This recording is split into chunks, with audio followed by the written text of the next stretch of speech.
Recipe के इस kitchen में एक ऐसी रेसिपी बन रही है जिसके लिए सिर्फ और सिर्फ एक अंडे की जर्दी की ज़रूरत पड़ेगी और झटपट से ही रेसिपी बन जाएगी। तो बिस्मिल्लाहिर्रहमानिर्रहीम, अस्सलाम वालेकुम। लाइक शेयर और चैनल को सब्सक्राइब कर लीजिएगा और वीडियो अच्छी लगे तो।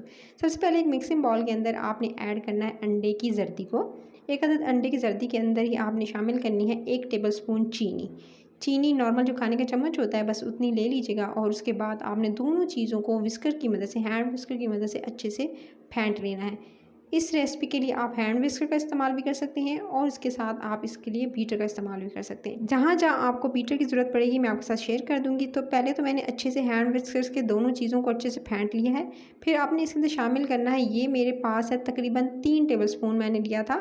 3 जो नॉर्मल खाने के चम्मच होते हैं, मैंने कस्टर्ड पाउडर, स्ट्रॉबेरी फ्लेवर का मैंने कस्टर्ड पाउडर लिया है। आप कोई सा फ्लेवर जो आपको पसंद हो आप वो ले लीजिएगा और सिंपल आपने इन दोनों चीज़ों के साथ इसको भी अच्छे से मिक्स कर लेना है। हैंड विस्कर की मदद से इसको फेंट लेना है। यानी अभी तक तो आपको बीटर का इस्तेमाल नहीं करना है। सिंपली आप जो है इसको अच्छे से हैंड विस्कर से इस तरह से मिक्स कर लेंगे और मिक्स कर लेने के बाद फिर आप इसके अंदर शामिल करेंगे तकरीबन जो है वो 1 प्याली दूध। 1 प्याली दूध इसके अंदर जाएगी और 1 प्याली दूध इसके अंदर शामिल करते ही फुल फैट मिल्क है, मैं यानी थोड़ा-सा ये कह सकते हैं कि इसके अंदर मलाई का जो है मिक्सचर भी 1-2 टेबल स्पून हो सकता है।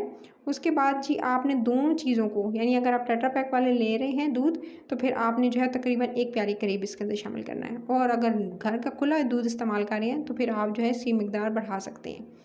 दोनों चीज़ों को आपने अच्छे से मिक्स कर लेना है दूध के अंदर और दूध को और तमाम चीज़ों को अच्छे से फेंट लेने के बाद आपने एक पैन लेना है और उस पैन के अंदर आपने इसको तमाम मिक्सचर को आपने इसके अंदर शामिल कर देना है।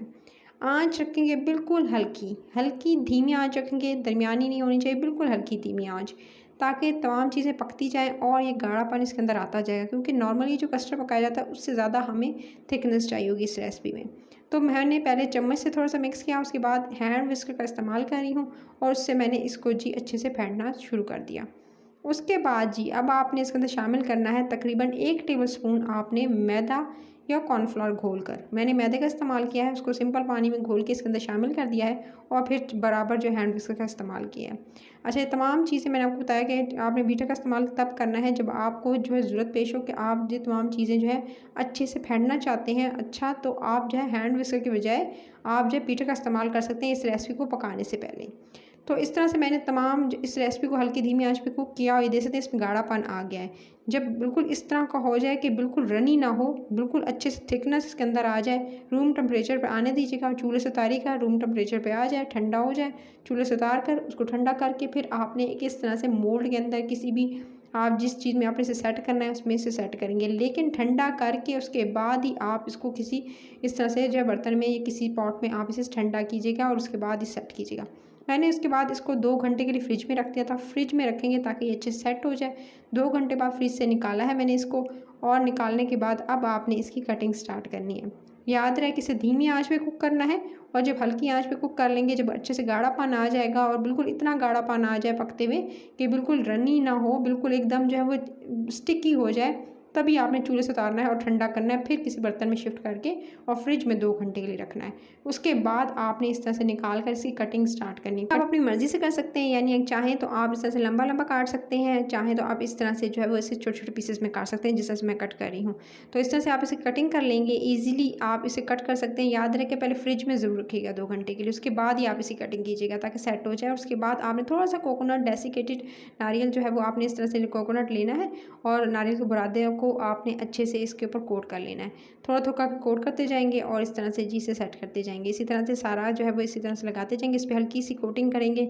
चाहें तो आप इसके ऊपर जो है वो, अगर नहीं पसंद तो आप थोड़ा-सा जो है इसके ऊपर जो पिसी हुई चीनी होती है वो स्प्रिंकल कर सकते हैं, या आप चाहें तो इसके ऊपर जो है वो थोड़ा साइडों पर थोड़े से नट्स लगा सकते हैं। अपनी मर्ज़ी है, जो आप चाहें जिस तरह से इसको डेकोरेट करना चाहें आप कर सकते हैं। तो मज़ेदार सा इंस्टेंट सा कह सकते हैं कि ये जेली सी जो है आपको ये आपको नज़र आ रही है, मज़ेदार सा ये नाश्ता हो जाएगा रेडी। आप इसे एंजॉय कर सकते हैं और ये मज़ेदार सी इतनी डिज़र्ट मज़ेदार स्वीट सी रेसिपी है। जिसे आप झटपट से बना सकते हैं सिर्फ और सिर्फ एक जर्दी से। आपने इस रेसिपी को ज़रूर ट्राई करना है। ट्राई करने के बाद कमेंट बॉक्स में बताना है आपने बनाई और ये कैसी बनी। और उसके बाद आपको क्यूरी हो, कोई क्वेश्चन हो तो आप ज़रूर कमेंट बॉक्स में पूछ लीजिएगा। और इसके अलावा अगर अच्छी लगी है तो इस रेसिपी को लाइक, शेयर और चैनल को सब्सक्राइब ज़रूर कर लीजिएगा।